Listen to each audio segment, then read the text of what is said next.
Hey, so just a quick note before you watch this video. Unfortunately, Nintendo didn't want me using their footage, or really any footage for Pokemon for this review. So, in place, it's just my 3DS, like I said I'd do on Twitter, playing the intro over and over again. My thoughts are still in there. Unfortunately, it's just not that interesting to watch. So, put this on in the background, listen to it, do other things, whatever. Hopefully you'll enjoy. I'll see you next time. Even after 20 long years, the Pokemon series is still going strong. Not too much has changed since the first incarnation. Catch the little critters, have them kill each other to gain prestige through badges, and eventually become the very best like no one ever was. Nintendo and Game Freak have coasted on what's essentially a roster and graphic update through the series' history, but they knew it was time to mix things up, to do the 20th anniversary justice. In comes the latest in the mainline series, Pokemon Sun and Moon. Sun and Moon take place in the Pokemon world's equivalent of Hawaii, a collection of islands called Alola. Alola is much different than previous Pokemon regions. They lack gyms, their professor is way more active and involved in your adventure than arguably any other, there's an assortment of region-specific variants of certain pocketable creatures, and a slew of other differences to make the islands more unique than any environment before them. Pokemon has always been a series full of color, and the latest entry is no exception. The Hawaiian-inspired themes give the islands a lively and usually cheery atmosphere. Sun and Moon are at their best during battles, which the majority of the game does take place in. The Pokemon look as good as they ever have, with plenty of detail in their movement and animation. Past that though, it's clear that Game Freak still hasn't quite mastered 3D for the mainline series. Some of this is due to the low resolution that the 3DS has to begin with, but even still, many of the textures are far lower quality than the standard Nintendo affair. Even in the battle scenes where the Pokemon look sharp, the scenery surrounding the background looks like something from the early PlayStation days. Plenty of music in Sun and Moon use the Hawaiian influence as well. Jingles that have been a staple of the series, such as adding an item to your inventory, have been recreated using ukuleles, with a more tropical vibe than past games. Two of the most noteworthy tunes are the battle music, which you'll hear constantly, and Team Skull's music. It's rare for any Nintendo game to have a bad soundtrack, and Pokemon is no exception. Frankly, the Battle and Team Skull themes are contenders for some of the best the series has ever had. If you're something of a Lapse fan like me, you're probably not familiar with all the changes the series has undergone since Red and Blue. Sun and Moon mark only the third Pokemon game I've played in the main series, and first I've actually bought since Yellow nearly 20 years ago. So if you played Pokemon Go this summer and maybe saw some of those ads about the anniversary like the one during the Super Bowl, you may be wondering if Pokemon Sun and Moon is for you.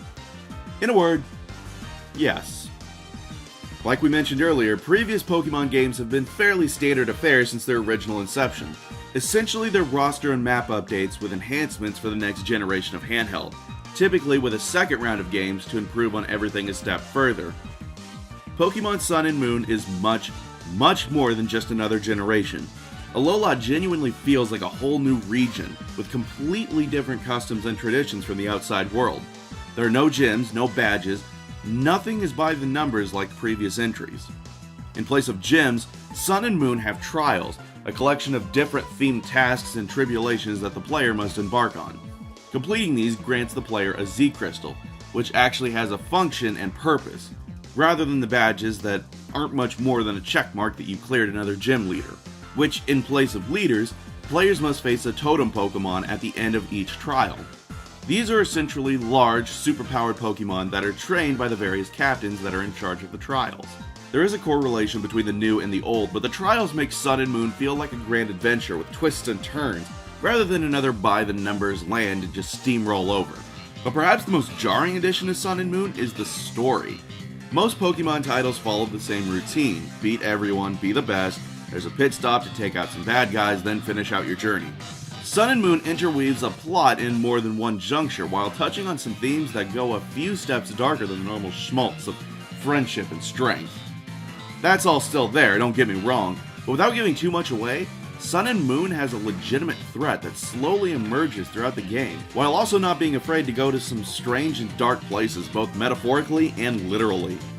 The majority of Sun and Moon, like every game in the main series, takes place in battling. Not a whole lot has changed in the concept. Certain attacks are stronger and weaker depending on the Pokemon's level and type. Using these to your advantage will help you dispatch foes quickly, while also making catching the critters easier. If you played X or Y, you'll recall how much of a cakewalk that game was and how your Pokemon were almost made too powerful thanks in part to Mega Evolution.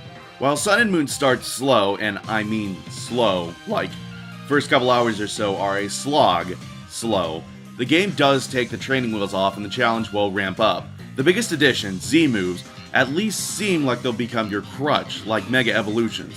The difference here is you can only use these once per battle, and like regular attacks, they only are as effective as the rock, paper, scissors formula allows. Z moves at their core are smart. They're an asset that can turn a battle around, but only when played at the right time. While Sun and Moon does do a lot right, there's some that it doesn't. The Pokemon refresh is essentially a carryover from X and Y's Pokemon Ami, with slight changes. The refresh is largely optional, although there are benefits to using it, like Pokemon avoiding attacks more frequently, or stopping themselves from fainting at 1 HP after taking a huge hit. The problem is that the refresh isn't much fun. It's a lot of just sliding the touchscreen back and forth and not much to it. Again, this wouldn't be a huge issue except certain Pokemon require you to use refresh before they'll evolve. It's just an extra step that's not much fun to mess with. Most other complaints are just small things, like how your character only changes facial expressions about 4 times during the entirety of the main game. While the tutorials at the beginning of the game are good for beginners or those who need a refresher, it'd be wonderful to skip them, since, like we've already covered, the beginning is such a slog because of them. There's also more than a few times that you're thrust into a battle unknowingly without having your party prepared. But the good far outweighs the bad. Pokemon Sun and Moon isn't just another generation with a new coat of paint. This is arguably the first time the series has taken a real step forward, and at no better time than it possibly could have. Sun and Moon are contenders for the best Pokemon games ever created, and for good reason. The changes Game Freak and Nintendo made are smart, but they still keep the essence of what made Pokemon successful for 20 years in play. The sheer amount of content crammed into the main game alone is staggering, let alone the post-game content that gives players plenty to do after becoming champ. If you haven't touched the series in years, now is as good a time as ever to jump back in and become a Pokemon master.